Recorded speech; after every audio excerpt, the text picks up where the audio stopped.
நம் பரலோக தேவன் ஒரு குயவன். நாம் குயவன் கையில் உள்ள களிமண். குயவன் ஒரு குறிப்பிட்ட நோக்கத்திற்காக நன்மையாக பயன்படுத்துவதற்காக விசித்திரமான வடிவத்தில் நம்மை வணைய முற்படுகிறார். ஆனால் களிமண்ணாகிய நம்முடைய மனதில் ஒரு வடிவம் இருக்கிறது.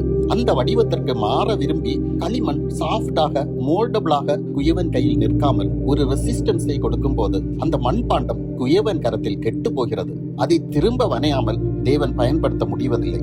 தேவன் தன் மனதில் நன்மையை உத்தேசித்தே நம்மோடு இடைப்படுகிறார். ஆனால் அவர் சத்தத்துக்கு செவி கொடாமல், அவருக்கு கீழ்ப்படியாமல், தன் இஷ்டப்படி அவருடைய பார்வைக்கு பொல்லாப்பாக வாழ தொடங்கும் போது தேவன் நமக்கு அருளி செய்வேன் என்று சொன்ன நன்மையை செய்யாமல் மனம் மாறுவார் என்று எரேமியா 18:10 நம்மை எச்சரிக்கிறது. நாம் இப்போது தீமையை விட்டு திரும்பி அவருக்கு கீழ்ப்படிந்திருந்தால் தேவனும் செய்ய நினைத்த தீங்கை செய்யாமல் மனம் மாறுவேன் என்கிறார்.